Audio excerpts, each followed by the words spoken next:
তাহলে আপনারা এই 2 আর 2 4টে কথার ভেজাল বুঝলেন কিনা? এই জায়গা বুঝতে পারলে এই সেমিনারের বুঝ হলো গণভোট আর জুলাই সনদের ভেজাল। বুঝেছেন? জুলাই সনদ মানে বিএনপির ভিন্নমত সহ ওরা মানবে, ভিন্নমতগুলো বাদ। গণভোটে কোনো ভিন্নমত নেই, তাই সব মানতে বাধ্য হবে। তাই এটার সাথে ওদের ডিফারেন্স। একবারও বলে না গণভোট মানব। আর সংস্কার মানে সংবিধানের পুরা কাঠামো বদলাতে হবে, তা ওরা রাজি না। এই জন্য ছোটখাটো সংশোধন ওরা রাজি।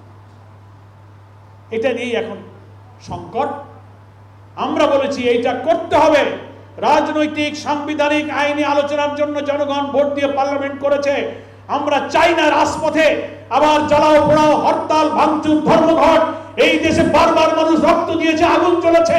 সেই সহিংস রাজনীতি থেকে আমরা চাই না বলে leader of the opposition doctor Shafiq সাহেব বলেছেন আমরা দায়িত্বশীল গঠনমূলক বিরোধী দলের ভূমিকা পালন করব। অপটিক্যাল ব্রাইটেনার, কালার গার্ড এবং জার্ট লক সমৃদ্ধ অ্যাডভান্স ফর্মুলায় এলো নতুন রে ডিটারজেন্ট পাউডার। সমস্ত রাজনৈতিক সাংবিধানিক আলোচনা পার্লামেন্টে নিয়ে আসেন। সংবিধান এখানেই সংস্কারের জন্য প্রস্তাব আনেন, আমরা আলোচনা করি। ওনারা তা করবেন না।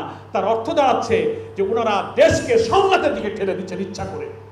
যা সংসদে মেটানো সম্ভব ওনারা তা মেটাতে চাচ্ছেন না। আমরা বলেছি যদি আপনারা বাধ্য করেন, আপনারা 70% মানুষের সাথে বেইমানি করতে পারবেন, কিন্তু 11 দল 70% মানুষের ভোটকে অসম্মান করতে পারবে না।